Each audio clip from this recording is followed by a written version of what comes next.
ಸವರ್ಣಿಯರ ಕೈಯಲ್ಲಿ ಬಾಂಬ್ ಇದ್ರೆ ಬೀಲು, ಅಲ್ಪಸಂಖ್ಯಾತರ ಕೈಯಲ್ಲಿ ಕಲ್ಲಿದ್ರೆ ಜೈಲು, ವಿಸಿಲ್ ಬ್ಲೋವರ್ಸ್ಗೆ ಜೈಲು, ನಿಜ ಮಾತಾಡೋರಿಗೆ ಜೈಲು, ಸತ್ಯ ಬೇಕು ನ್ಯಾಯ ಬೇಕಂದ್ರೆ ಜೈಲು, ಸತ್ಯ ನ್ಯಾಯ ಧರ್ಮ ಬೇಡ ಅಂದ್ರೆ ಅವರು ದೇಶ ಪ್ರೇಮಿಗಳು. ಇದು ಒಂದು ಜಾತಿ ಕೈ, ಇದು ಒಂದು ಜಾತಿ ಕೈ ಎಂದು ಮನುಷ್ಯರು ಕೊಟ್ಟಿ, ಈ ಕೈಗೆ ಒಂದು ಕಾನೂನು, ಈ ಕೈಗೆ ಒಂದು ಕಾನೂನು ಅಂತ ಆಗ್ಬಿಟ್ಟಿದೆ. ಕಾನೂನಿನ ಮುಂದೆ ಎಲ್ಲರೂ ಸಮಾನರೇನಲ್ಲ, ಅದೆಲ್ಲ ಸುಮ್ಮನೆ ಹೇಳ್ಕೊಳ್ಳೋದು. ಮತ್ತೆ ಚಿನ್ನ ಹಿಂಗೆ ಏನಾಗ್ಬೋದು ಸರ್ ಫೈನಲಿ? ಆ ಕೇಸ್ ಆಗಿದೆ, ಅದು ಹೆಂಗ್ ಹಾಕಿದ್ರೆ ಗೊತ್ತಿಲ್ಲ ನೋಡಿ. ಅದು ನಾನ್ ಕಾಗ್ನಿಸಬಲ್ ಅಫೆನ್ಸ್, FIR ಮಾಡಕ್ಕೆ ಅಧಿಕಾರನೇ ಇಲ್ಲ. ಅದು ಯಾಕೆ ಮಾಡಿದ್ರು ಅನ್ನೋದು ಇನ್ನೂ ಮಿಸ್ಟ್ರಿ. ಅದು ಈಗ ಇವನ್ನ ಅದೇ ಕ್ರೈಮ್ ನಲ್ಲಿ ಇವನ್ನ ಬಂಧಿಸಿದ್ದಾರೆ. ಅದು ಹೆಂಗ್ ಬರುತ್ತೆ? That section it self is wrong. ಇನ್ನು 183 ಆಗ್ತಾನೆ ಇದೆ. ಅದನ್ನು ರಾಂಗ್ ಅಂಡ್ ರಾಂಗ್. ಈ ಸೆಕ್ಷನೇ ರಾಂಗ್. ಇದೆಲ್ಲ ಹೆಂಗ್ ನಡೀತಾ ಇದೆ? ಇದು ಜನರಿಗೆ ಗೊತ್ತಿಲ್ವಾ? ಚಿನ್ನಯ್ಯ ಅವನು ತಪ್ಪೊಪ್ಪಿಗೆ ಹೇಳಿಕೆಯನ್ನು ಬದಲಾಯಿಸಿದನೋ ಇಲ್ವೋ ಅಧಿಕೃತವಾಗಿ ನಮಗಂತೂ ಗೊತ್ತಿಲ್ಲ ಸರ್. ಆದರೆ ಮೀಡಿಯಾಗಳಲ್ಲಿ ಇನ್ನೊಬ್ರು ಕೂತ್ಕೊಂಡು ಒಂದ್ಸಲಿ ಇದು, ಒಂದ್ಸಲಿ ಅದು, ಒಂದ್ಸಲಿ ಇದು ಅಂತ ಕತೆಗಳನ್ನು, ಸುಳ್ಳುಗಳನ್ನು, ಸತ್ಯಗಳನ್ನೆಲ್ಲ ಹೇಳ್ತಿದಾರಲ್ಲ. ಚಿನ್ನಯ್ಯ ಒಬ್ಬ ದಲಿತ ಇದ್ದಾನೆ, ಅವನಿಗೆ ಈಗ 228, 229 ಏನೋ ಸೆಕ್ಷನ್ ಅಡಿಯಲ್ಲಿ ಆತನನ್ನು ಅರೆಸ್ಟ್ ಮಾಡಿದ್ದಾರೆ ಅಂತ ಹೇಳ್ತಿದ್ದಾರೆ. ಆದರೆ ಅಲ್ಲಿ ಇನ್ನೊಬ್ಬರು ಕತೆಗಳನ್ನು ಪ್ರತಿದಿನ ಹೇಳ್ತಿದ್ದಾರೆ, ಅವ್ರ ವಿರುದ್ಧ ಯಾವ ಕೇಸುಗಳು ಬೀಳೋದಿಲ್ವಾ ಅಂತ ನಮ್ಮಲ್ಲಿ ಕಮೆಂಟ್ ಮಾಡ್ತಾರೆ ಕೆಲವರು. ಅಂದರೆ ಅದು ಬೀಳೋದಿಲ್ಲ. ನೀವು ನಾನು ಒಂದು ಕೋರ್ಟಲ್ಲೇ ಹೇಳಿದೆ, ಇದು ಒಂದು ಕೈ, ಇದು ಕೈ, ಎರಡು ಕೈಯ ಹೆಸರು, ಮನುಷ್ಯರ ಕೈಯೇ. ಇದು ಕೋತಿ ಕೈಯಲ್ಲ, ಎರಡು ಮನುಷ್ಯರ ಕೈಯೇ. ಈ ಕೈಯಲ್ಲಿ ಬಾಂಬ್ ಇರುತ್ತೆ, ಈ ಕೈಯಲ್ಲಿ ಕಲ್ಲಿರುತ್ತೆ.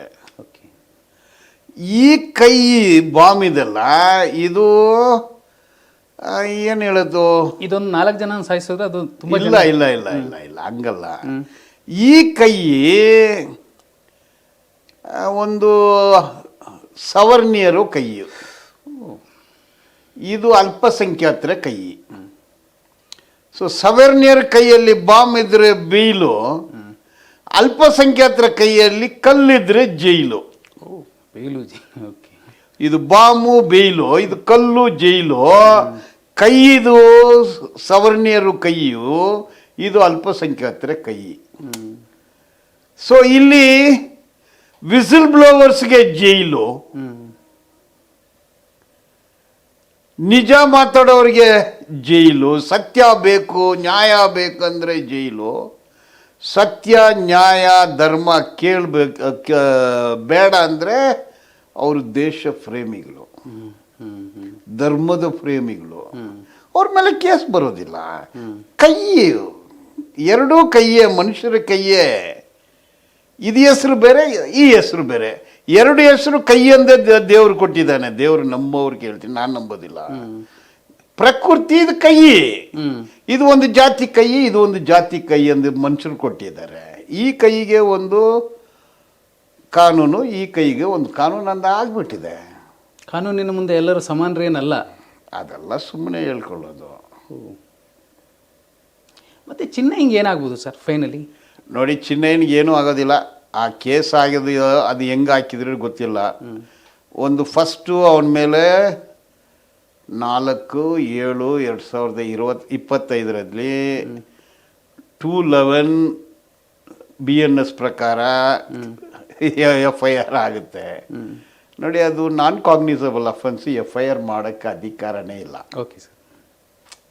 ಅದು ಯಾಕೆ ಮಾಡಿದ್ರು ಅನ್ನೋದು ಇನ್ನೂ ಮಿಸ್ಟ್ರಿ. ಅದು ನನ್ನ ಪ್ರಕಾರ I am consciously telling as A lawyer, very registration of FIR 39/2025 wrong, legally wrong, illegal.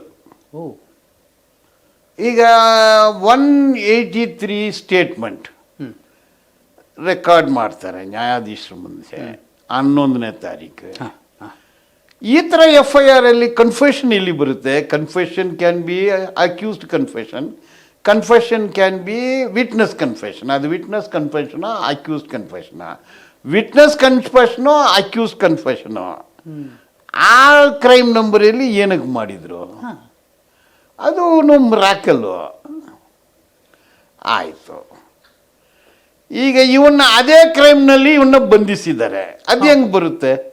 That section it self is wrong. Okay. ಆಯಿತು 228 229 ಅಂತ ತಾವು ಹೇಳಿದ್ರಿ. ಗಿವಿಂಗ್ ಫಾಲ್ಸ್ ಎವಿಡೆನ್ಸ್ ಅಂದರೆ ಕೋರ್ಟಲ್ಲಿ ಕೊಟ್ಟರೆ ಮಾತ್ರ ಎವಿಡೆನ್ಸು, ಪೊಲೀಸರ ಮುಂದೆ ಕೊಟ್ಟರೆ ಅದು ಎವಿಡೆನ್ಸ್ ಅಲ್ಲ. ಓಕೆ. ಮತ್ತು ಆ ಸೆಕ್ಷನ್ ಹೆಂಗೆ ಅಳವಡಿಸಿದ್ರು? That is also wrong. ಇನ್ನು 183 ಆಗ್ತಾನೆ ಇದೆ. ಅದನ್ನು wrong and wrong.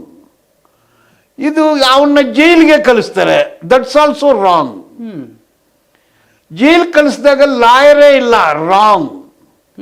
Grounds of arrest ಅವನಿಗೆ ಕೊಟ್ಟಿಲ್ಲ, wrong. He was not represented by a lawyer, wrong. Remanded to 12 days police custody, wrong. Again remanded to 3 days custody, wrong. Again his statement under 183, wrong. ಈ ಸೆಕ್ಷನೇ wrong. ಇದೆಲ್ಲ ಹೆಂಗ್ ನಡೀತಾ ಇದೆ? ಇದು ಜನರಿಗೆ ಗೊತ್ತಿಲ್ವಾ? ಎಲ್ಲನೂ ರಾಂಗು. ಇದು ಹೆಂಗ್ ರಾಂಗು? ಹಂಗಿದೆ ಅದು.